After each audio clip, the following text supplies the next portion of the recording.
Sorry, I don't do serious very often, but I've done it today. Morning!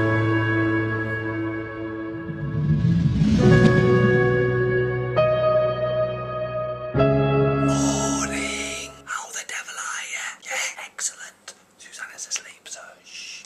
I'm going to the gym. I've torn my bicep and it hurts a lot. So I don't know how much I'm going to be able to do, but we'll find out. Let's go to the gym, shall we?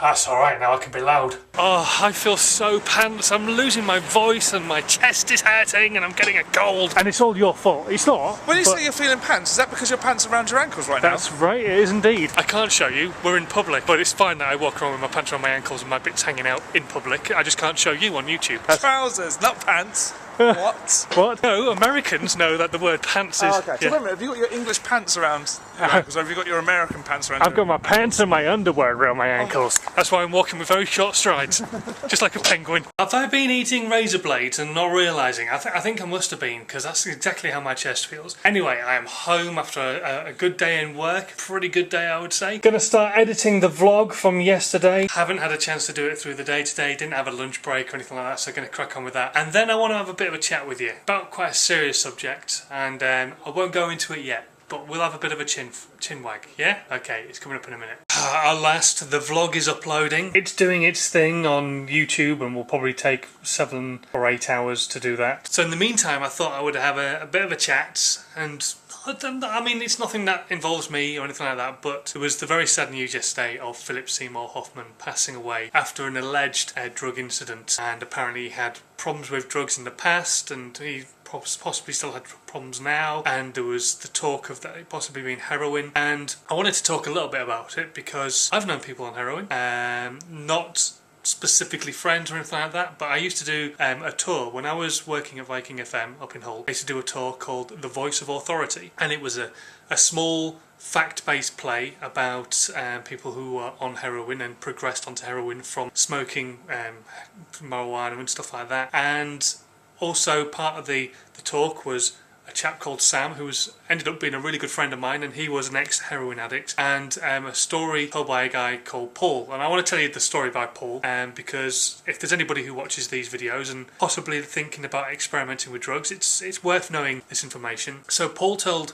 the story about a guy called Simon. He's in fact the same name as me, of course, and it wasn't me or anything like that, but he told this story about Simon, who was hugely gifted. He was an excellent football player, used to play with Nicky Barmby, who played for Liverpool in England at one point or another in his career, and then Simon stopped playing football and went on to be an apprentice with British Aerospace, who are a massive company in the UK who help build all the military aircraft basically, and a lot of other aircraft around the world. And BAE Systems have a national base, so they have lots of different sites all around the UK, and Simon was the Apprentice of the Year for the site in Brough, which is in Hull, and then the year after that he became the Apprentice of the Year for the whole of the UK, which is pretty good going really. That's pretty phenomenal. So he was very, very talented, very, very gifted, and he tried smoking weed and he liked it, so continued to do that.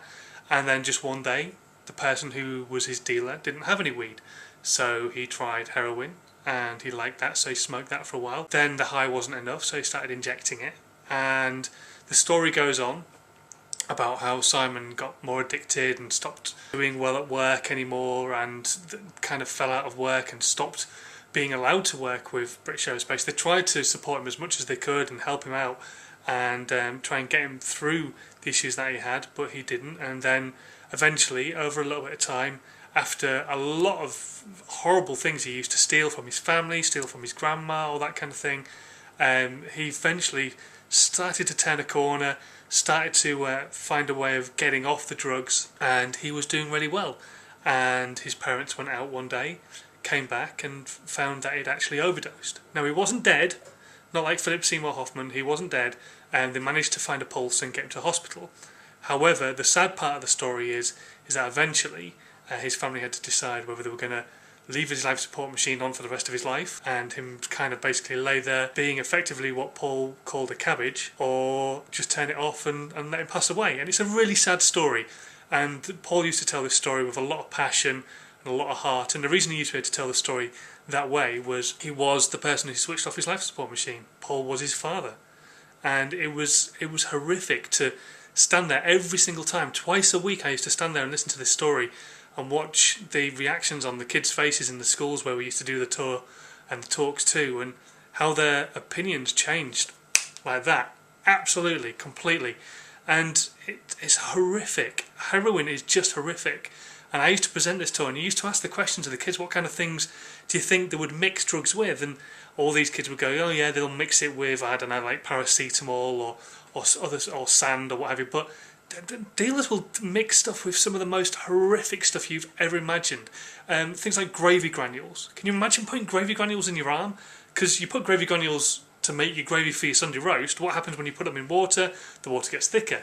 So what happens when you put gravy granules in your arm? Your blood gets thicker. And you die because it clots, and it's just horrific, some of the stuff they put in there.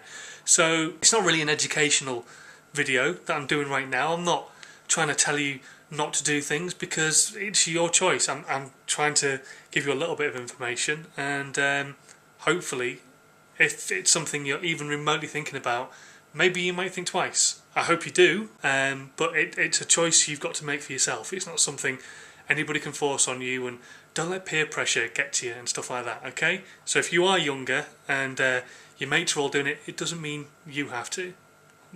Live your life. Trust me. Living is far better than being dead. Let's be honest. And as talented as you are and as rich as you are, that doesn't mean you get away with it. It's not just a poor area thing. It's not like if you live in a poor area, you're more likely to be on drugs. In fact, the chances are if you live in a rich area, you're more likely to be on drugs because you can afford them. That's generally how it works in the UK. So yeah, a little bit serious, a bit of a serious talk, but as soon as the news was in the news at the moment about Philip Seymour Hoffman, I kind of just wanted to cover it a little bit. And sorry, I don't do serious very often, but I've done it today. Right, it's time for this old codger to go to sleep. Susanna's staying up, she's got lots of studying to do, but I'm feeling like I'm getting a cold, and I don't want a cold, so I'm going to get a good early night and a good night's sleep. So I will see you guys tomorrow. Don't forget, go and click on the surprise video in the end slate. Sleep tight, don't let the bedbugs bite, sweet dreams, and tell Susanna to give me a hot water bottle instead of keeping it all to herself. Not going to get it, not a chance. See you tomorrow, guys. Bye! Okay. You're watching Stop Jabbing On. So thumbs but shut up. He's logging here, stop jabbing on. Like what up? He's from the UK and he's anything but boring. Stop jabbing on, starts his day with